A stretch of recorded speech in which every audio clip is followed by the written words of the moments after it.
Hello, everyone, and welcome to this week's episode of the Munce Report. Well, the big wet has continued this week, and unfortunately, it looks like there could be more on the way. Trainer Chris Munce is here to bring us up to speed with all the latest stable news. And welcome, mate. It's been really tough watching some of the images on TV and people doing it tough over the past week. How have you and the team fared in the big wet? Yeah, Adam, look, we've been pretty lucky. I've got to say last Sunday was probably the closest we came to sort of being in any sort of trouble. The water rose in the middle of on the filly side, on the stable side, and started to build up and begin to lap over into the boxes. But we were very fortunate that the rain took up and it was able to get away. So it was very little, if any, damage done at all. It was just a lot of water on a grass area. Yeah, sure. Obviously, well, good to hear that all the horses have been safe and well. And I guess it's just then thrown up challenges with, you've just been doing your best to make sure everyone's been worked, and you've got the walker there. So no doubt that would have been in overdrive, and just keeping the horses ticking over and doing the best you could. Yeah, well, track work's been okay. I mean, we haven't missed any. We've only missed one morning. Monday morning, the track wasn't open.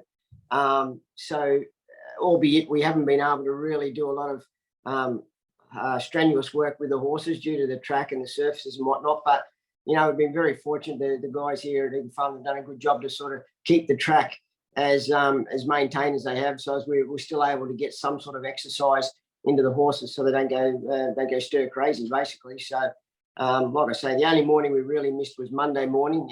It was fences down everywhere and water still on the track, so it was pretty obvious and plain to see we wouldn't be able to work them. But other than that, we've been able to get exercise into them pretty much every day. Yeah, well, very good. So very lucky, I guess, considering how tough some people are doing. And obviously, we've all got family or friends or clients that have been affected in some way. You've obviously, coming from the northern New South Wales and having family and friends, it's been tough to watch some of the images, hasn't it? Well, it has. My mum and dad live in Lismore, and they're lucky though. They're up on a hillside. They've just been isolated. Unfortunately, they've been out of power for the last 5 days, and although they're safe, they've still run out of food now. Unless the water subsides, I don't know where they're going to go to get any sort of food into them. Everything's sort of that's been in the freezer or fridge has gone off because of the lack of power. No power. So. Yeah, and been no power, electricity or anything. So all the fridges and freezers are gone, hence the food's going off. But, other than that, they're safe. I speak to them every day, and they're healthy, they're happy at this point in time. So just keeping a good eye on things down there.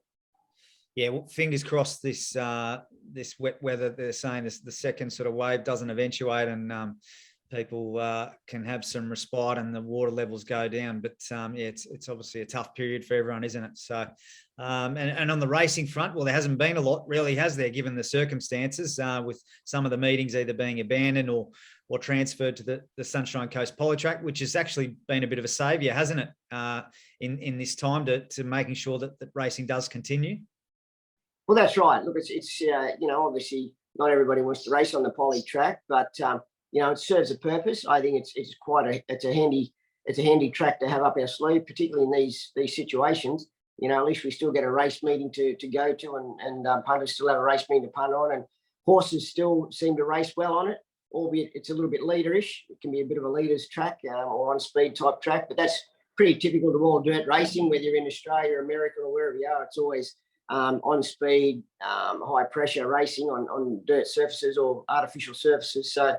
I think it's just a fact that we have to learn. We have to learn to live with it and embrace it more than fight against it, because I think that it serves a purpose, and I don't have a problem with the track, to be honest. Yeah, and I guess why wouldn't you, when you did have an impressive winner on the poly in the shape of Southern Stock, who took out the Class 1 over 1400 first up, and it was very impressive, wasn't it? The style of the win, him being on a Queensland Derby prep, and as you say, the poly doesn't necessarily suit horses that settle back in the field, but he was a strong winner. Well, he's probably one of the few, Adam, that actually made ground on that track that I've seen for the last 2 meetings. Most horses were either on speed or they were in front or in the first 2 or 3 on straightening. There was not many that I've seen come from where he did and pick them up and beat them the way that he did. I mean, it was only a Class 1 race. There was no superstars in it, but I thought the way he being not fully wound up, just sort of picked him up and was still very strong to the line. I think there's a lot of merit in his win.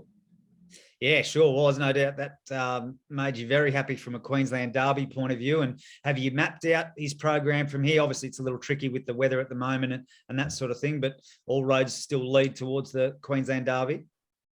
Well, at this stage they do. That's still a long way off, obviously, but and it's probably still it's a big dream. But I mean, I think he's a horse that has got nice ability. So he'll run next Saturday in a 3-year-old mile, cutest race at Eagle Farm, and then 2 weeks later, he'll go to a 2,000 metre race in Doomben for 3-year-olds. And then, look, after that, unfortunately, the programming up here doesn't really suit horses like him. He'll probably have to come back to a mile race, which isn't ideal, before then starting to build again and lead into the Derby over a mile and a half. So he just probably needs to get his rating up a little bit more and a little bit more prize money to get into these races. But I'm sure that along the way, he's going to be able to be more than competitive in these types of races. Yeah, well, exciting times with him regardless, isn't it? So well done to Harry Reid there. And as we said, exciting times ahead with him. You also had another nice performer on the poly was Bedini's Girl, who made her return during the week. And no doubt yourself and the ownership group were happy with her effort. She went really well. She was one that was stuck wide. She was 3 deep the trip. She was on speed, but the winner led at a controlled tempo and was able to sprint off a pretty sort of moderate speed and win easily. But I thought Bedini's courage to still battle on for second after sitting wide and being first up was very meritorious. So where I go with her, I don't know just yet. I just want to see what the weather does and what races we have coming up for her in the next few weeks. Yeah, sure. Well, good to see her return in that sort of form, and fingers crossed for a good prep ahead for connections there. Okay, well, let's get into the preview. Obviously, there's been meetings moved to different tracks and that sort of thing, so quite a few changes. The Sunshine Coast meeting tonight has been moved to the Poly. You did have 3 acceptors, but you're just going with Shooting Roses, who resumes in a benchmark 62. She was 5th in a recent Deegan trial, which we touched on last week. It was on a rain-affected track. But she was better than that in a jump out prior on the dry track. Yeah, and I don't really think she handles soft tracks. But look, the cushion track is a bit new to her. So she'll hopefully race on the speed there as she likes to do. And look, if she handles the poly track, she's certainly competitive in a race like this. But we've just got to see. Obviously, that's the only query mark, the poly track.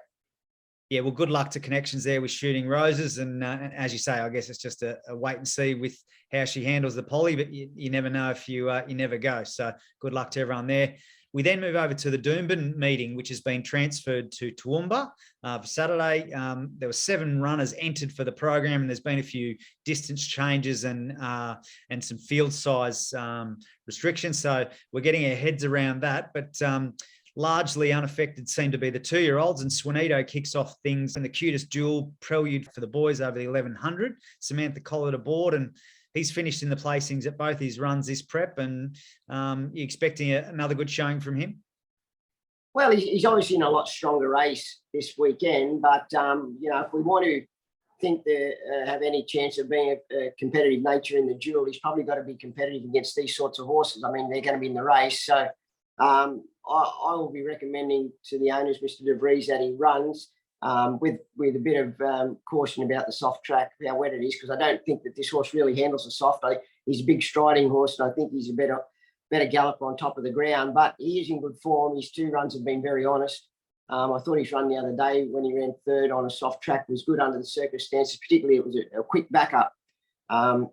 So at this stage, I would say he'll run and be good to get a line on where we're at with him. Okay, yeah, well, a good test for him at that level. So good luck to De Vries family there with Swanito. You've got 2 runners lining up in the cutest duel prelude for the girls over the 1100 metres, and both are in good form. Jukebox Glow, who was impressive on debut over 1,000 metres, and and Stella Rashi, who we mentioned last week, looked good in a Deegan trial win last week. Yeah, well, Duke Block's Glow is just a real little racehorse. She just turns up, very professional, very, very placid nature, and just goes about her business like a real pro. So you can never discount a filly like that. She hit the line very strongly the other day at Caloundra, and arguably, I think, probably with a bit of clear galloping room on straightening, wins the race. So she's going into this race in good form, albeit there's a short price favourite in the race, which only won a maiden, but did win a maiden quite impressively the other day. So she's on exposed form. I do believe that she's certainly in the race with a genuine chance. Okay, very good. And Stella Rashi looked good in that Deegan trial the week prior. She did, and that track was soft. That track was soft at Deegan. Deegan trial form's always a little bit questionable, but I do feel that the way that she trialled the other day with Carl Zechner on board was very good. She flew the lids, showed good speed, travelled strongly, and still gave a good kick at the end. So her work's been quite sharp since that trial, and be interesting to see what she's like under race day pressure. But I think she could be a promising filly for the future. Yeah, very good. Well, good luck to the young family. Exciting times ahead of her debut. Let's move over to then the Class 3 plate, which goes up to the 1625 metres now that's been transferred to Toowoomba. And you did have two runners in Valley of Dreams and Military Gambler. Military Gambler won't go around, but Valley of Dreams, she won 2 starts back and then ran third at Doomben last start. Yeah, well, Military Gambler, I'm just going to wait for him, and he'll run next Saturday alongside a Southern Stock in a 3-year-old mile. I just thought he's probably, in fairness to the horse, as much as I would have wanted to run him tomorrow, I just feel he's probably better placed against the 3-year-olds. So he'll run there. Valley of Dreams was very good the other day in finishing third. Raced probably in a position that didn't really suit her. She was a bit aggressive, but that was no fault of the riders. It was just a lack of speed in the race. And she landed there quite comfortably, but still battled on good. So she's improved out of sight, this mare, this preparation. And if she gets any sort of luck in the running, she certainly hasn't taken any step backwards. Okay, well, good luck to Hancock's Bloodstock team there with Valley of Dreams. Smart Meteor gets a second go in the rescheduled Tats Members Cup over the 1600. Of course, that was meant to run last week after the meeting was abandoned, so has been rescheduled. Jaden Lloyd to ride from Barrier 1, and we mentioned had a freshen up and trialled well at Doomben the week prior, and he's got the wet form. So I imagine he's just been ticking over with that sort of rescheduled week. He has. He had a galloping company on Tuesday morning to keep him up to the mark and went quite well. He's won at Toowoomba. He won his maiden at Toowoomba, which is a positive in my mind. I think at least we know he can handle the track. Jaden seems to ride him very well. The horse goes nicely for him. So if he just can have the same sort of get the same sort of running trends as he has been, well, there's no reason why he can't race well again as also. Okay, very good. Well, good luck to Connections there, and a bit of, hopefully for a bit of flashback from that maiden win. We then turn our attention to the Gold Coast meeting, which has been transferred to the Sunshine Coast Poly on Saturday.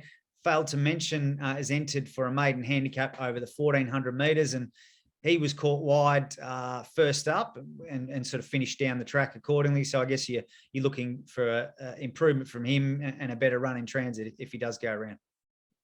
Yeah, well, with him, I think he's probably a horse that doesn't really like the poly track, but I may be forced to have to run him simply because he doesn't have a lot of options available to him, and hasn't run for quite a while, so he really needs to get something under his belt. I'd like to think that if he is on the poly, he can be ridden forward more aggressively and to give him any sort of a chance to travel and run a good competitive race. So at the moment, I'm probably still 50-50 on as to whether he runs or not. Okay, fair enough. Let's turn our attention to the Sunshine Coast on Sunday, where Hot Sauce has entered for a cutest 3-year-old maiden plate, barrier 5 for Michael Murphy, and she finished 7th when got back on debut at the Sunshine Coast a fortnight ago. What did you make of that first outing for her? Thought it was fantastic. She got well back. 1,000 metres was too short for her. She got well back. But I like the way she finished the race off the last 100 metres. She made a lot of ground up. 1200 is probably still a little bit short of her best, but she's learning. She's a nice filly that's got good ability, I believe. Just been a very, very long time to sort of get her to work out what it's all about, but she's getting there now, and I do believe that there's a win in her not too distant future. Okay, well, one to watch there on Sunday for the BK Racing and Breeding team.